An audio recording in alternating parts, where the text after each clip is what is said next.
रत्नागिरी शहरालगत असलेलं नाचणे गाव या गावात खूप जुनं म्हणजेच सुमारे 350 वर्षांपूर्वीचं नवलाई पावणाई देवीचं मंदिर आहे. या मंदिराच्या प्रवेशद्वारातून आतमध्ये येताच मोठं पटांगण लागतं आणि याच पटांगणावर देवी नवलाई पावणाईचं मंदिर आहे. या मंदिराच्या बाजूला छान असा निसर्ग पाहायला मिळतो. रत्नागिरीतील जुन्या मंदिरांपैकी हे एक जुनं मंदिर, जिथे कोणतंही नवीन बांधकाम किंवा पुनर्बांधणी केलेली नसून आजही मंदिर जुन्या पद्धतीचंच आहे.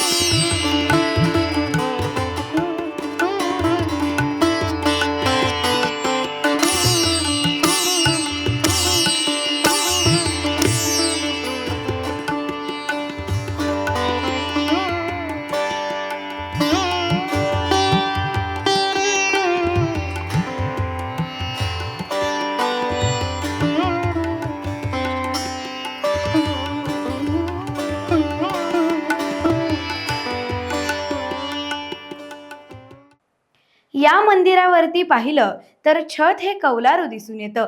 या मंदिरात प्रवेश केल्यानंतर आतमध्ये गाभाऱ्यात नवलाई पावणाई आणि जाकादेवी अशा 3 मूर्त्या दिसून येतात. या मूर्त्यांकडे पाहिलं तर मन अगदी प्रसन्न होऊन जातं. भाविक मनोभावे या मंदिरामध्ये दर्शनासाठी येत असतात.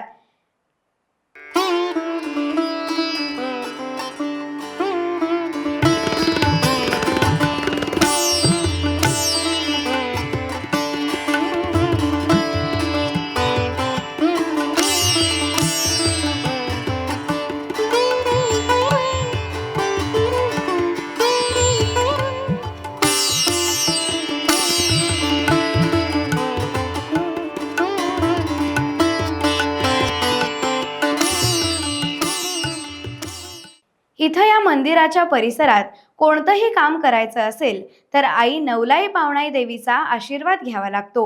आई नवलाई पावणाई देवीची जर इच्छा असेल तरच इथली डागडुजी करू शकता येते. हे मंदिर सावंत यांची खाजगी मालमत्ता असून या मंदिरात सर्व भाविकांना प्रवेश दिला जातो. या मंदिरात वर्षभर वेगवेगळे कार्यक्रमही केले जातात. असे हे 350 वर्षांपूर्वीचं नवलाई पावणाईचं छानसं मंदिर. हे जे नवलाई पावणाई जाकादेवी महापुरुष जे मंदिर आहे नाचणे येथील, हे जवळजवळ 350 वर्ष म्हणजे शिवाजी महाराजांच्या काळातलं, ज्या वेळेला रत्नदुर्ग किल्ला साळुंके सावंत पाटणकर यांनी जिंकला त्यावेळेला महाराजांनी रत्नागिरी वतन दिली. ते वतन ज्यावेळेला दिलं गेलं त्यावेळेला त्या साळुंके सावंत पाटणकरांना 4 मुलगे होते. ते 4 मुलगे एक मिऱ्यावरती राहायला गेला, एक झाडगावात राहायला गेला आणि एक शिवऱ्यामध्ये राहायला गेला आणि एक नाचण्यामध्ये राहायला गेला. त्याचे वंशज आम्ही. साधारण आमची 19वी पिढी आत्ता चालू आहे. त्याचबरोबर जे काय देवस्थान आहे हे बाकीच्या ठिकाणी एक ट्रस्ट झालेलं आहे, पण नाचणे येथील देवस्थान हे खाजगी मालकीचं आहे. पण इथे जे जे सगळे काय कार्यक्रम किंवा सण चालतात त्यावेळेला सगळी माणसं येऊन इथे हजर होऊन एकरूपाने एका ठिकाणी सगळे कार्यक्रम पार पाडतात. सगळ्यांच्या सहमतानेच हे कार्यक्रम घेतले जातात. हां, इथलं जे मूळ स्ट्रक्चर आहे त्याच्यात कुठंही हात लावलेला नाही किंवा तिथं कुठेही अजूनपर्यंत खराबच झालेलं नाही. फक्त कसं आहे, वरची कौलं, कारण इथं जवळपास झाडी असल्यामुळे वांदर उडे मारणे, माकडं येऊन बसणे, त्यामुळे कौलं फुटणे, त्यामुळे आतल्या रिपा वासे हे खराब होणे, ह्याचं मात्र आम्ही डागडुजी केलेली आहे. पण बाकीच्या स्ट्रक्चरला जे चिऱ्याचं बांधकाम आहे, जुना गुळ जे ह्याचा चिन्ह होतं तेच आहे अजूनही. त्याच्यामध्ये कोणताही बदल किंवा काही केलेलं नाही. कारण हे सगळं करताना आम्हाला देवाला विचारल्याशिवाय, तिथे कळे लावून देवाला विचारल्याशिवाय आम्हाला काही करता येत नाही.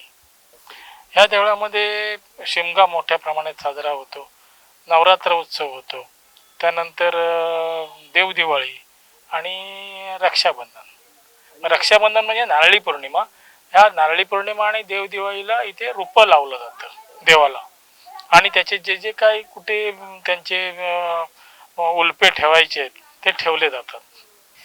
आता देवीचं महत्व मी सांगण्यापेक्षा ज्यांना ज्यांना अनुभव आलाय तेच सांगतील. आम्ही तर आमचं आहे म्हटल्यानंतर, आणि आम्हाला तर आतापर्यंत तिने तारलेलं आहे, सगळं काही केलेलं आहे. योग्य दिशा योग्य मार्ग तिने आम्हाला दिलेलाच आहे, दाखवते. आम्ही ज्या ज्या ठिकाणी जातो तिथे कुठे अडचण आली तर आम्ही तिला हाक मारतो आणि त्यावेळेला ती आम्हाला आमच्या पाठीशी असते. नवलाई आहे, त्याच्या बाजूला ती पावणाई आहे, पुढच्या बाजूला आहे महापुरुष, आणि त्या दुसऱ्या रूम मध्ये म्हणजे खोलीमध्ये जी खड्ड्यामध्ये देवी दिसते ती जाका देवी आहे. दैनिक रत्नागिरी टाइम्स आणि टाइम्स डिजिटलच्या प्रेक्षकांना तसंच वाचकांना नवरात्रीमध्ये देवींचं दर्शन घडवण्यासाठी टाइम्स डिजिटलने केलेला हा छोटासा प्रयत्न. टाइम्स डिजिटलला लाईक करा, शेअर करा, सबस्क्राईब करा आणि बेल आयकॉन दाबायला विसरू नका. Times digital.